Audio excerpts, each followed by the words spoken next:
Hey everybody, it's Master Gallengeist here, bringing you my review of One Piece Season 18, which includes the Silvermine arc, the Zou arc, and the Marine Rookies arc. Mainly the bulk takes up Zou, so pretty much, these collections here. Granted, we start getting into the next arc of Whole Cake Island in one of these, but that's for another time. Don't worry, we're getting through. That one I'm going to have to divide up again into like two parts because of how big it is. And I'm almost through that, so patience. But I really enjoyed this season. Now granted, the main filler ones of the Silvermine arc and the Marine Rookies one, the Silvermine one I would have cut entirely. I mean, I like the come down from everything that happened on Dressrosa and Doflamingo. I actually like the idea of having Luffy and Bartolomeo just kind of like palling around and kind of seeing how that kind of works out, Luffy dealing with a superfan. But it just did not work for me with the Silvermine, and like, what was it? Like, Bill's smelting powers were kind of all over the place. I'm like, okay, he can make shit, that's fine. And then he goes like super fucking big at the end. And it's like, what the shit? I do like them attempting to flesh out Bartolomeo's backstory a little bit more, tying him with this Desire chick that's running with Bill, who's pretty much got a pyramid scheme going on and leading it into this kind of movie thing. But it just was not executed well enough for me, and I was kind of bored throughout those couple of episodes. But when we started getting into the Zou arc, man, this is really good, even for how short it is, because it has a lot of setup for what's going on. We get the introductions of understanding how the Emperors kind of work. Granted, we kind of had that with Whitebeard and with Shanks. However, this is where we start really exploring it with Kaido specifically, and also the setup of Big Mom as well. That leads me kind of wondering how Whitebeard handled his territories, how Red Shanks handles his, how Blackbeard his as well. It's a whole kind of different animal than what we had been used to in the Warlords and the Navy in the first part of the Grand Line. And we get more kind of information on the poneglyphs. We get information on Wano and Kaido and everything on that. We get a lot of good shit going on here, and it's kind of amazing how it's kind of like this come down action, but then ramping us up for what's to come in the story next. It very well executes that, in my opinion, and I'm like, okay, thank you, and I'm glad they did it in... listen, it's really kind of weird because it's a balancing kind of act. Now, granted, I've watched Dragon Ball. I love Dragon Ball. However, you get into the kind of whole shonen kind of issues of you have a fuck ton of episodes, and sometimes you kind of want certain kind of things condensed.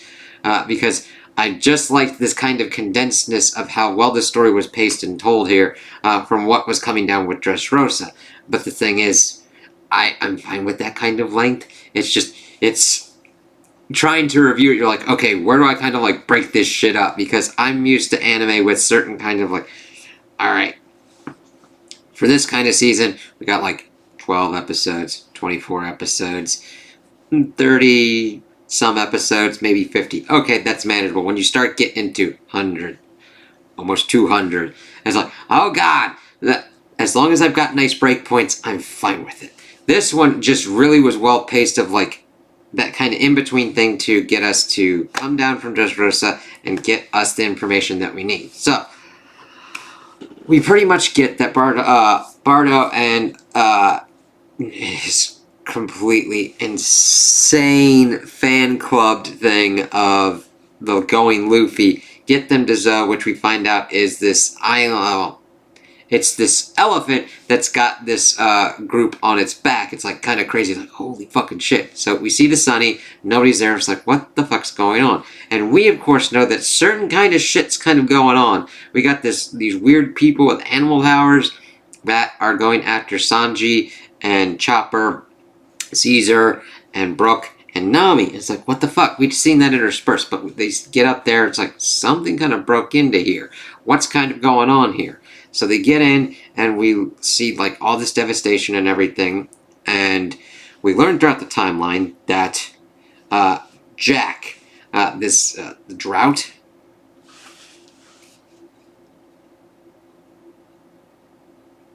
Let me see here. I want to make sure I'm getting that right.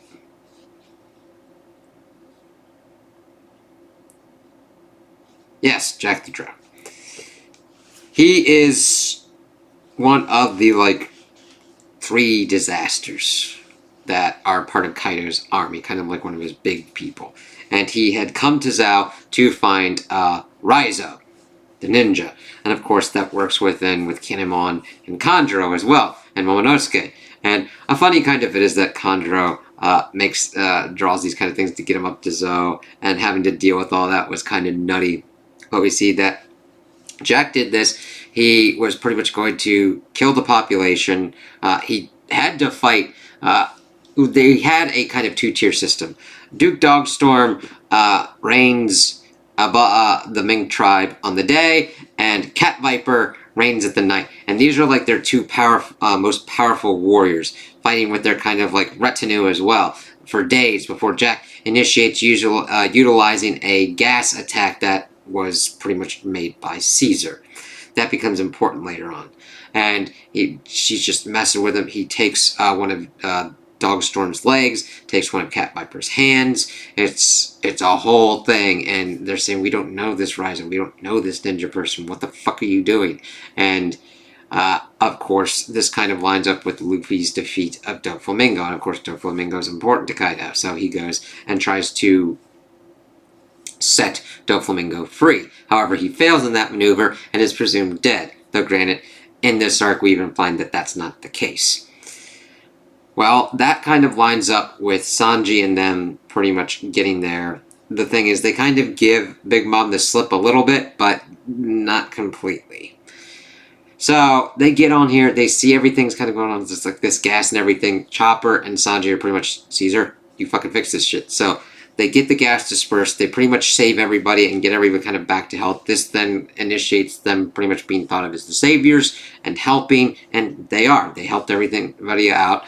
And the thing is, when Luffy and his crew come in, we see that this one woman, Wanda, is wearing Nami's clothes. It's like, did Nami get turned into a dog? Did Nami get eaten? What the fuck's going on? Usopp's like, what the fuck?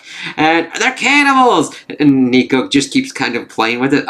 I love Nico in these kind of little moments. She's kind of playing and digging into that, and she's like, really loves Kanjuro's stuff, being like, oh, they're so cute. But then we see that Luffy kind of gets locked-horned with some of their kind of fighters, but then everybody gets talked down. We get this whole kind of thing where the exposition pretty much gets laid out. We see that Sanji's not around, which is like, what the fuck? But they start kind of getting into this. He left this letter, and after they had pretty much got everything set up, got everybody kind of working together, and everything kind of situated with the Ming tribe, which they just pretty much view everybody as like human, but like they're pretty much human, but it's fur that they kind of view with, which was kind of interesting. But see, the thing is, this is where the Big Mom kind of bit comes in, because they pretty much were followed and they were able to kind of figure it out. They also did link up with Law's Heart Crew as well, because they were kind of in the forest and all that, and Law, his arm's doing better, he links up with this crew. Hey. And we see that Peckham's and Beji, one of the worst generation, are coming, and the thing is, they want Straw Hat, but they mainly are coming after Sanji. And the thing is, Peckham's is like, I can't take you guys. But Beji's like, fuck that shit, and shoots him in the back. And we get introduced to this whole thing kind of going on with this wedding of Sanji Vinsmoke to Charlotte Pudding. That we're like, what the fuck's going on here? And the thing is, he pretty much gets told by Beji and Vito all this kind of stuff. He decides to leave. He says, give this to Luffy. I never wanted to keep things from my friends. And goes with Beji. Peckham's is then healed up. He becomes important later on when we get into the Whole Cake Island arc. For a little bit. So, Veggie leaves with Sanji and is like, what the fuck? And Luffy does not accept this because... And then Zoro actually had some astute observations about the letter. He's like, he would have told us that he was leaving forever. The way he worded it, he's obviously thinking that he'd be coming back or whatnot. And Luffy is like, no, this is fucking crap. And the thing is fucking shit. We definitely learn why Sanji is pretty much a requirement that the Straw Hats need. Now, granted, I've also gone into the whole Cake Island and everything, and there's like different kind of bits that I'll get into when I'm reviewing that arc, but we get pretty much almost immediate kind of things when they try to set off and figure out everything that's kind of going on. So they pretty much, the thing is, they've been split off from Kinemon and Kanjuro for most of this when they get this info dump, and they're like, oh god, they do not want to know about the samurai and everything, but the thing is, we learned that they do know where Raizo is, and they have deep ties with those from Wano, from the, what is it? Kozuki clan. Kozuki clan?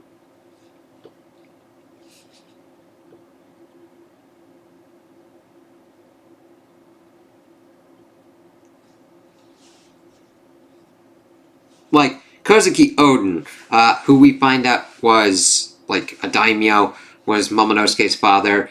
Actually, Kinemon is not his father, and that they have kind of like this whole kind of storied history that Oden and Goldie Roger, sailed together. They made it to Laugh-Tale, the last kind of island in the Grand Line, and that they had come to Zou, and Cat Viper and Dogstorm had pretty much ran around with him a little bit. It's like, what the fuck? And the Kozuki clan is the stonemasons that created the poneglyphs. It's like, holy fucking shit.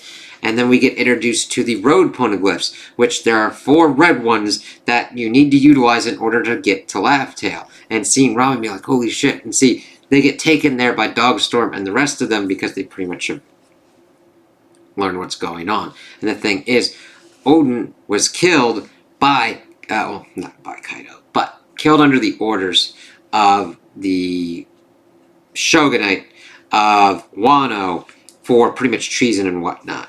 And the thing is, he was not taught how to read the poneglyphs, Momonosuke. And this introduces all these kind of problems, and we see that Lord Raizo is a ninja, but not the kind of ninja that you think. I love them geeking out about like him being a ninja, but they're like, do shit, do ninpo and all that kind of shit. Even Law getting into it and like, can you do Shadow Clone? And he's like, no, I can't do Shadow Clone. He's so disappointed, but then he's able to do all this stuff, and it was a funny little bit. I love the levity that we get with that. But seeing them and being like, they need help, they need allies, and then Luffy treating Momonosuke as pretty much an equal, be like, just ask me for help. It's like, yeah, we're friends, we'll do this shit. And seeing Nico Robin kind of understanding and learning about the poneglyphs, and then figuring out that they need to kind of figure out and break this out into kind of groups. Cat Viper trying to go off to find Marco, who was one of the top tier kind of commanders in Whitebeard's army. Dogstorm and Momonosuke staying on Zou. Luffy creating his retrieval team of Nami, Chopper, Brook, blank.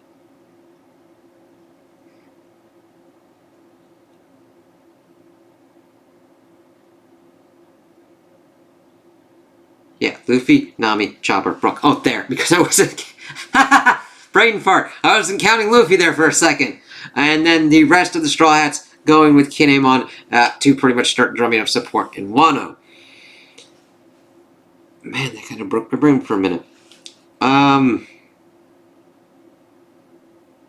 Yes.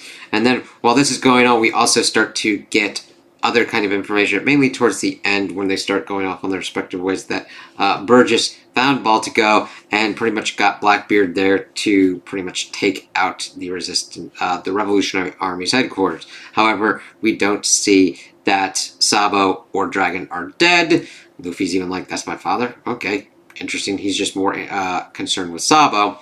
And then Blackbeard's forces left Baltico before the Navy's forces could come in.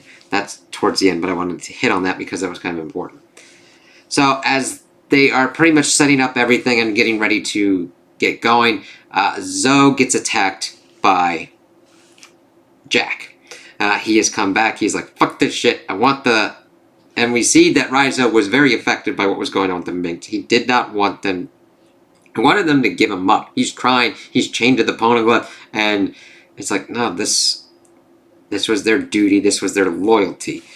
They did not give in. They did not surrender. And it's horrible. Because you don't want to be that person that's like causing this distress. And it made me really like Raizo and see kind of what was part of him. But then we start seeing that Zoe's getting attacked, and we get more introduced to interesting kind of things. Luffy can hear Zanisha, which is the elephant that's going on. Same with Momonosuke, which echoes Odin and Goldie Roger. They were able to hear him as well. And the Zanisha is asking for permission to attack because it's been wandering the oceans for like 1,000 years, and that it for like some unspecified crime. It's like, what the fuck? But then Momonosuke is able to cut through and issue the command to let him to attack, and he just fucking slaps the shit out of Jack. And it's like, holy shit. However, he does not die. I mean, he's down there on the ocean floor, and somebody kind of comes to get his ass, but we don't know at this point what's kind of going on there. It's like, what the fuck? Let me see, that's that. And then they, of course, bandage up Zanisha and everything. But that's a big kind of thing. That's pretty much giving us more of what we kind of saw with Fishman Island, with Shirahoshi and everything going on with that. We also get little bits of that. As the reverie is being brought kind of up and everything, we see Shirahoshi going. We see Vivi going. It's nice to get those check-ins. The fucking dude that was on Drum Island fucking going in... He, like, created his own kingdom again. Let's see. Boop, boop, boop.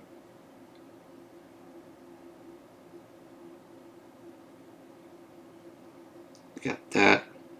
And also, the understanding of the knowledge poneglyphs and the road ones. And, like, the knowledge ones can point to, like, other hidden ones. But we learned that Kaido's got a road poneglyph, and so does Big Mom. So... it lines up that they decide to have the Sanji retrieval team try and do the poneglyph and get Sanji back as more of a sneaking in kind of thing. However, sending in Luffy for that kind of thing... No. No. Yeah. So let's see here.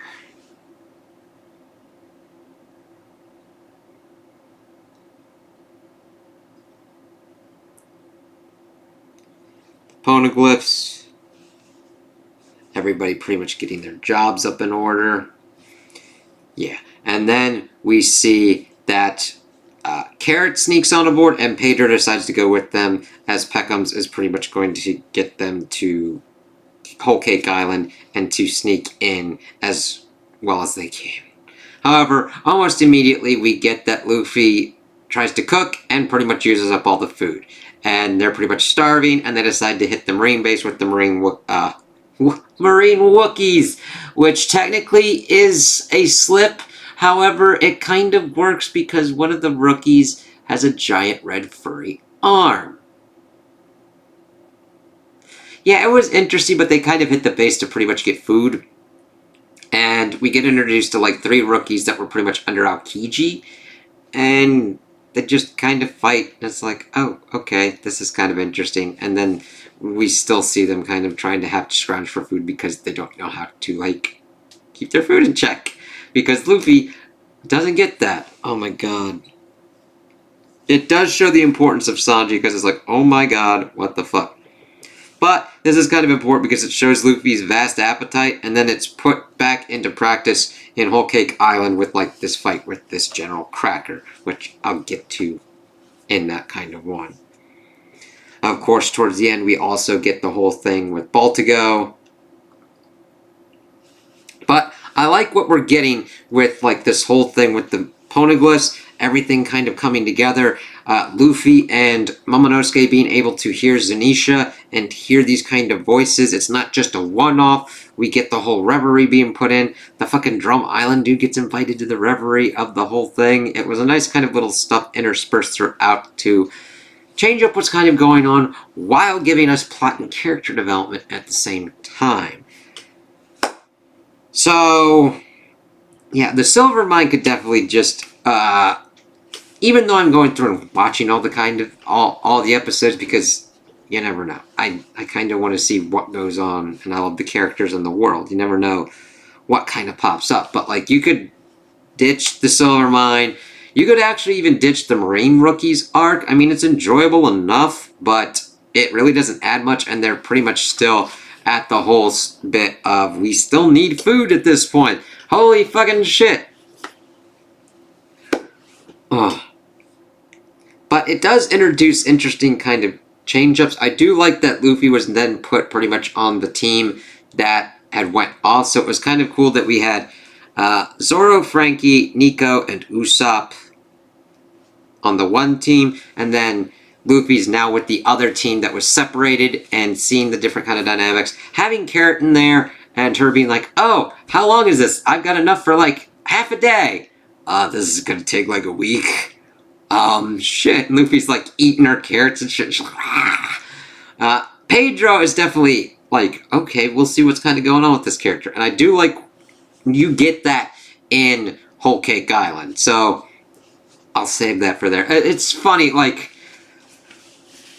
I usually don't like to skip ahead, but there's like so much where I'm like, I want to keep this train rolling. Now, granted, I'm pretty much reaching the point where I'm going to be out of the collections, but I will definitely take a break when I kind of reach the kind of halfway point with Whole Cake Island and see kind of what goes on for that. Hopefully, Crunchyroll gets a little bit better at getting the collections together, because I was looking into the other ones. It's like groups of 10 for pretty much as much as you would pay for like one of these collections. It's like, god damn, when these collections you get pretty much like almost 30 some. But I really enjoyed this one. I loved it because of the backstory we got. We got Luffy linking up with Momonosuke, understanding the situation in Wano, going to go after Kaido, which we're going to have, of course, to deal with Big Mom first to see how kind of emperors operate and everything, and then really get into Wano country and see how they take on this asshole. We also saw that Kaido had pretty much taken down Eustace, Appo, and Hawkins. Eustace pretty much being locked up, him being pissed off about like what they've been doing, and is pretty much going to go after the worst generation. And we'll have to see how that kind of pans out and how the Straw Hats kind of deal with that. Let's see. I don't think I'm missing really anything else on that. I think I've hit most of the important bits. But if I haven't, if I missed something terribly important, bring it up. Talk to me in the comments. That's kind of why I don't do these that structured. I'll have certain kind of notes or whatnot, but I won't completely dive into a script, because sometimes I'll just have like some random thought that I could potentially have, and I also kind of want this to be a discussion because there's certain kind of bits and everything. Now, granted, don't get too spoilery if you could. Now, if you say that like, hey, that's going to be important later on in this arc or that arc or whatnot, that's fine. And I'm just trying. I understand this has been out for like fucking years and decades and everything, but I love kind of where this has been going and how they kind of tie these stories together and what's going on. Caesar pretty much being dragged along as well with Sanji because he's been fucking screwing over Big Mom as well. So there we go. That's one good one to hit, because Sanji and Caesar, Sanji pretty much kicked out Nami, Brook, and Chopper, and Veggie pretty much just like alright, fine, fuck this shit. And pretty much escaped to take him to Big Mom for this whole wedding thing.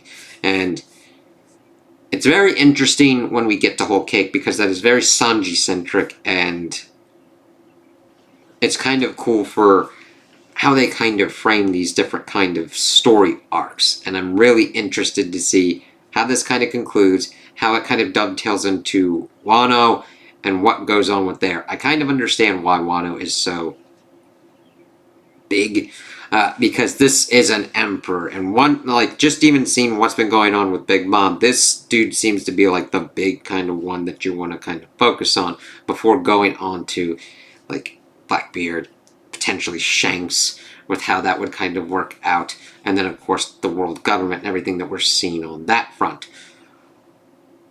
I just can't wait to see what goes on. I love the characters, the world, how it kind of works out, every kind of thing with the main arcs at least really just hit and are just so well focused and just of working all of the elements together that once I get to certain kind of filler ones, I'm like, I understand why this is here. I know you gotta pretty much fill time, but I want to get back to that. Like, I'd just wait. I'd just be like, yep, give me some more Straw Hats, please. Let me see what goes on. Let's work into what's going on with them hearing voices and everything. What that means, how this is going to work out, how these poneglyphs work, what's Laugh Tale, Nami bringing that up with Dogstorm and Cat Viper. Cat Viper being into lasagna like Garfield, that was fucking funny. I was like, shit. Because the log pose would take you to the end of the Grand Line, but not. There's even further beyond, which is where, of course, the road poneglyphs come into effect. So, I just love how it just works so well together. That's a hard fucking thing to do. One, writing the story to be able to be done with that. Two, adapting that story as well. We have seen that with Game of Thrones. You can be on your point as much as possible, but if you run out of runway and you gotta fucking do that shit yourself, that is when shit becomes fucking crazy. And I don't foresee that kind of thing. Oh, God. Any kind of wood. Any kind of shit. I do not foresee that kind of thing happening. However, I have shit fucking luck.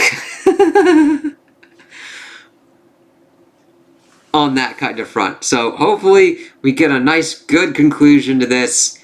And we see how the Straw Hats just do this. Like, it's definitely the journey and going with the characters with this, and I like that, and I like how this kind of works, but everything just, you can still get deeper into lore, world building, and understanding what goes on. There's something here for everybody, and that is a hard thing to achieve, and I have to give that to them, Oda for authoring this, but also the anime for being able to convey that as well. Normally it's very hard to do that. If you're trying to make something for everybody, it usually comes off as generic, useless slop that's like, it's very pretty, but it's an inch deep. That's not the case here. If you're into comedy, there's comedy here. If you're into action, there's action here. If you're into lore, plot, world building, characters, this is your shit.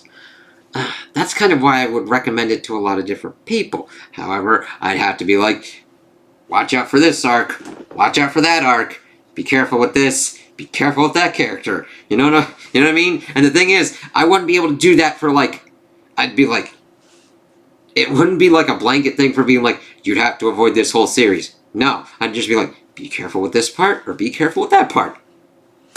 Which is, I'm just glad I got into this. I was like, okay, they're doing this thing on Netflix. Let me at least be kind of familiar with it for what's going on. And then I fucking fell into it. I'm like, yep, yeah, you got me. I'm a Straw Hat man. I'm here. Yeah. And it's been good. I'm really glad that I've gotten into it because it's been that kind of positive thing. Yes, even though I've been blitzing through this for, well, one, to play the One Piece game, but also to review it and everything, I don't think that has diminished my enjoyment whatsoever. And I like talking to people and understanding more of what's going on with this and to learn and have these kind of discussions. And that's why I do this. This series and these reviews are why I do this. That's it. That's pretty much it. So, those are my opinions on this season. Tell me what you guys think in the comments below. If you liked it, if you didn't like it, if you agree with me, if you disagree with me. Also like and subscribe, and I hope you have a good day.